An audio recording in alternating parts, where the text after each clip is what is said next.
Hey, what's up guys, it's Nick and welcome back to another video. Now, as you see by this foreign King Clorox lookalike, I have some bad news. I have to announce with a heavy heart that King Clorox is dead. He is no more. But Nick, where did he go? How did the great immortal god die? How is that even remotely possible? Well, you see my young seed, about a month back, King Clorox found a rift in the universe, a glitch in the matrix. He went to a rundown apartment to meet up with a hooker, of course, and he rented out the apartment. But he found that if he could trade that apartment in for a CEO office, he could trick the bank into giving him much more than necessary. King did this and abused it heavily, running the bank dry. The corrupt gods of Rockstar saw this, and instead of smiting people who went invincible or had invincible flying bikes, they killed King. They murdered him in cold blood. They didn't take his money or his assets, but his life. And that includes everything. And that is the end of King Clorox. But there's more. King Clorox's lifeline has not ended, you see. A few weeks before King became corrupt, he had relations with a very, very hot girl, of course, and this girl got pregnant. King had no idea of this, and so the woman had this child alone, and he would surpass his father. His name? Barnabas. The great Barnabas Balthazaar Clorox I. Welcome to a new saga of Clorox, unlike anything you've ever seen before. This is Clorox GTA Season 2.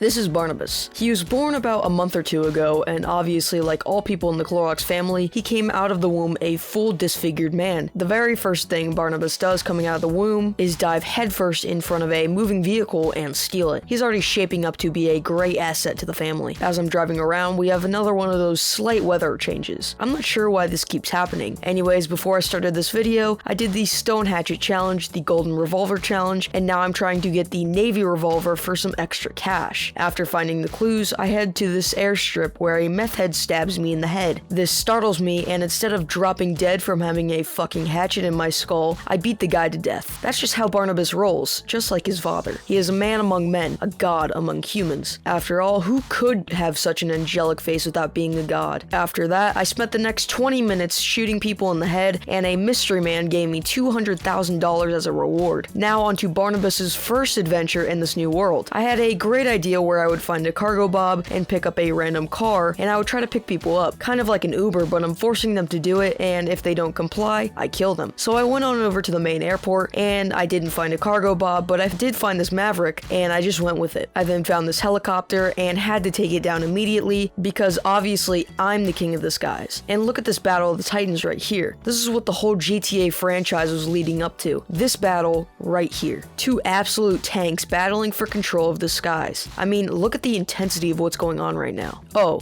and I lost. I then looked up a video on where to find this cargo bob and found that it was in this area. I rented out another Maverick from my old pal Logan Paul and flew on over to the area. Though as expected, when I flew in, I wanted to act like God and land on the gas tank. We had a slight gas leakage, but I made it out okay. I spawned back in this area and found no cargo bob, which was icing on the cake. I then punched this guard out of anger, and for a second the server froze from the absolute power of the punch. Saitama ain't got shit on me. I then joined a new server to see if I could find a cargo bob, and still one didn't spawn. This is when I bullied another Merryweather guard out of pure rage. When I did this, I literally broke the AI of this guard because instead of shooting at me, he realized who I was and dove into the ocean. I watched him with pity for some time and teased him with some shots near him. This caused him to loop back around, and I guess his plan was to kill me, but then the Kraken took him and he was never seen again.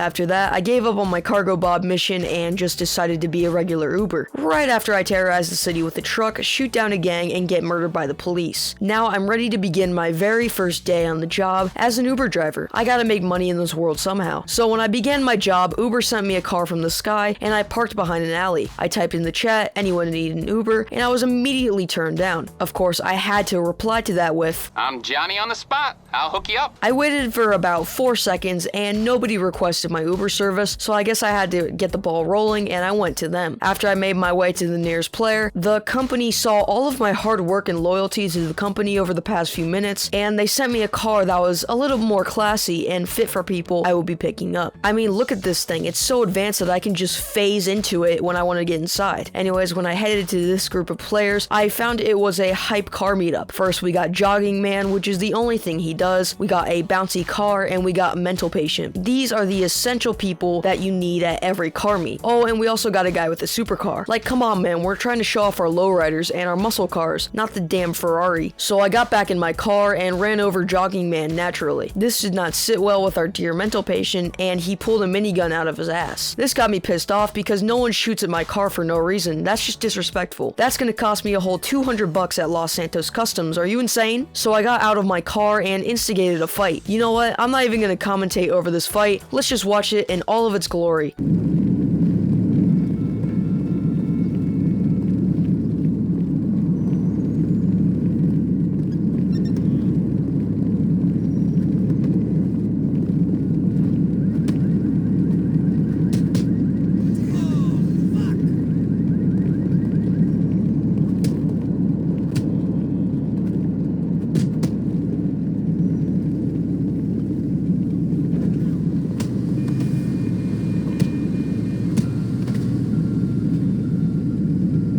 Wow, absolutely thrilling action. What a fantastic fight from both of our competitors. That man is dead and out for the count. Anyways, I then walked over to these guys who were looking at this pimped out trunk and I typed nice ass. We then sat there awkwardly as none of the guys had gone for my compliment. But wait, what's this? The man, the myth, the legend, Furret is back. And after I knocked his ass cold, it can't be. So in the moment, I didn't realize impending doom was right around the corner and I was assaulted. It took me a few seconds to realize what was going on, but when I did, it was already too late. I tried the runaround technique, but it didn't work. I then respawned and stole this car, which I rammed into the wall at maximum speed. That always gets the ladies' attention. I then went with the very bold and very flattering pickup line, "Get in.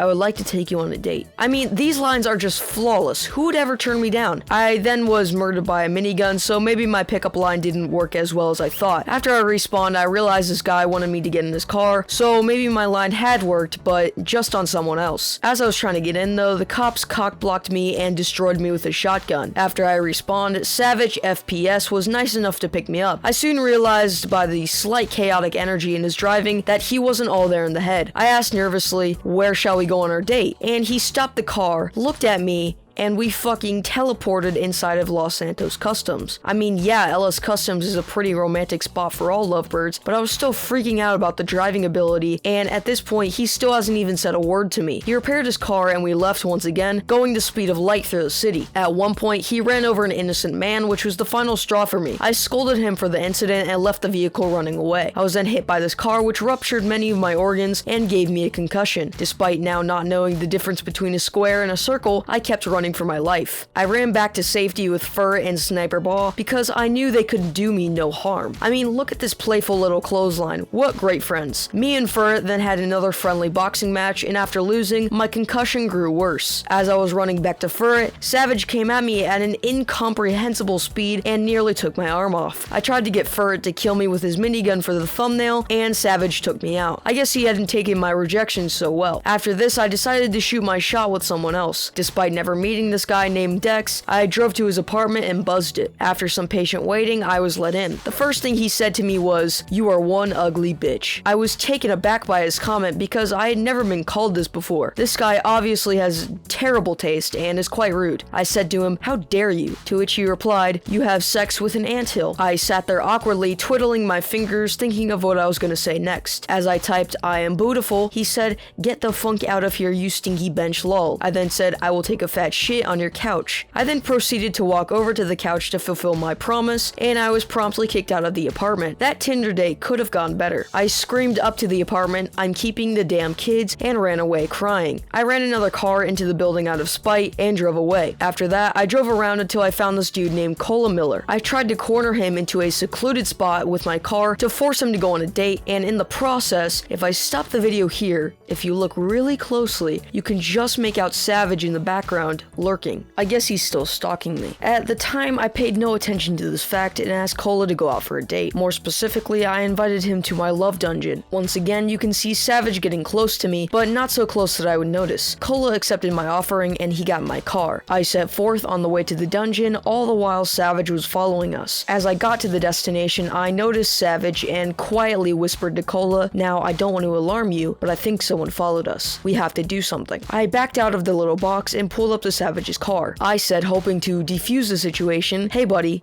got any business here?" He flipped me off viciously and I once again tried to tone down the situation. He then left and I thought that would be the end. I apologized for the event and got back in the car. Just then, Savage pulled up again, this time with a friend. I knew something was very, very wrong and drove out of there. They followed behind me and now it was a chase. It was intense. There were so many moments when he could have killed me, but I escaped every time. They were always following behind me, and even though their cars were probably 3 times as fast as mine, they teased me by just following me. But still, I didn't give up. I drove anyway, hoping that somehow I could escape them. Eventually, my date jumped out of the car and went into Savage's car. This is when it hit me. It was all a setup. Cola didn't want to go to my dungeon, he wanted to set me up to get me killed. I was naive. How could I make such a stupid mistake like that? Eventually, I ran into a pole and my car broke down. I got out and made a run for it. I ran fast and heard them honking behind me, just toying with me before they kill me. I took cover behind a wall and I shouted for them to get away. They didn't listen. I did see Sniper jumping the fence and I shot at him hoping to kill. He just jumped back over and having scared him, I tried to escape through the back. Unfortunately, as I crossed this bridge, Savage was there waiting for me. I then ran back the other way, but found Sniper waiting for me as well. I was cornered. I had nowhere to go. They surrounded me. On top of that, I now had the cops as well. How would I make it out of this situation? And so, I used my only option and dove off the bridge. I then got on this jet ski and drove away fast. Maybe now I could lose them. I beached my jet ski near this helipad area and got into one of the helicopters. I was now confident I had lost them, or I was definitely close. As I was getting in the helicopter though, I saw that Savage had arrived, but he couldn't catch up to me now. It would be impossible. I flew all the way to the top of Maze Bank Tower and landed. I then got out and looked at the city below me. I had finally lost my stalkers. Now nobody could hurt me up here.